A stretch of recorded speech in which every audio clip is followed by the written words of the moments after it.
Aprendendo a fazer as perguntas é que nós vamos obter as respostas.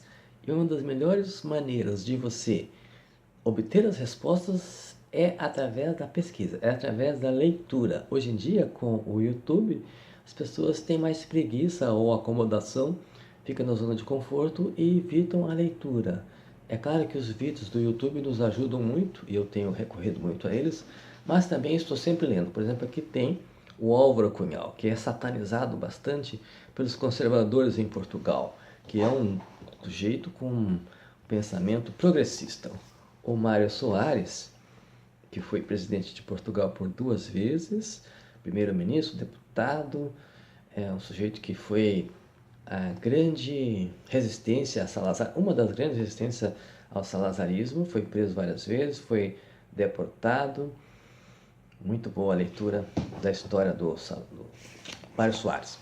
Aqui, o Mago é a história do Paulo Coelho. Paulo Coelho, que hoje em dia é o 5º autor mais lido do mundo, um autor brasileiro, um escritor brasileiro que se consagrou, e ele tem já perto de 1 bilhão de leitores no mundo. E o Fernando Moraes se consagrou por fazer biografias como Olga, que foi a mulher de Luiz Carlos Prestes, Olga que foi entregue por Getúlio Vargas ao nazismo e morreu no campo de concentração nazista na Europa.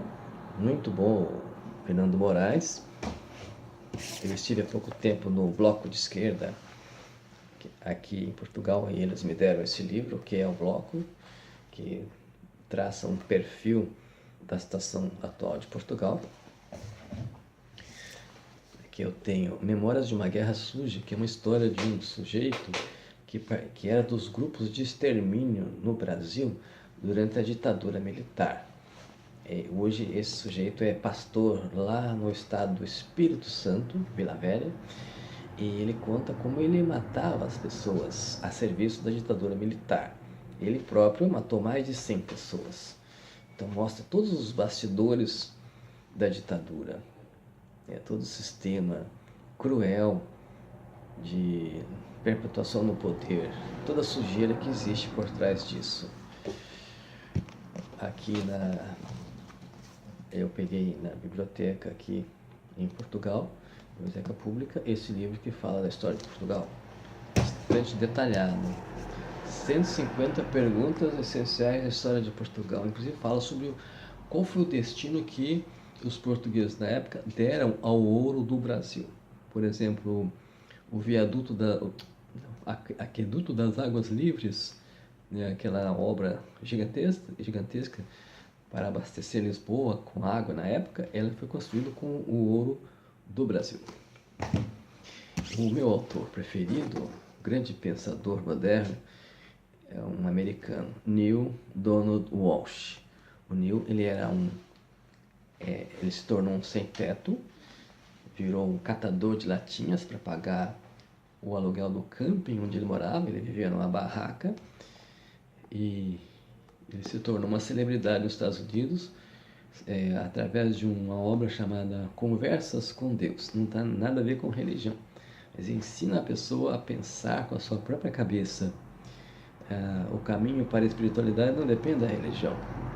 Muitas vezes a religião é tida como usada como uma muleta pelas pessoas, mas as pessoas não precisam disso.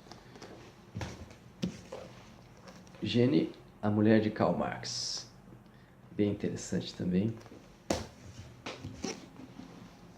Salazar, que dominou a cena política em Portugal por 4 décadas, sujeito muito inteligente, mas que deixou Portugal numa situação complicada.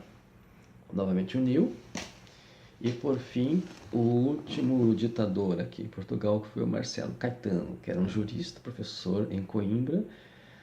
Ele é considerado como o Delfim na época do Salazar, e quando Salazar morreu, ele tomou posse como chefe de governo. Aí houve a Revolução, ele se refugiou no Brasil. Brasil fascista da época do Geisel. Então a leitura é importante para a pessoa ter elementos para pensar a sua realidade, não pensar com a cabeça dos outros. Meu nome é Theo Lima, Canal Brazuca fora da Matrix. Não sou melhor nem pior, sou apenas diferente. Pense com a sua própria cabeça, dê uma chance para o seu cérebro.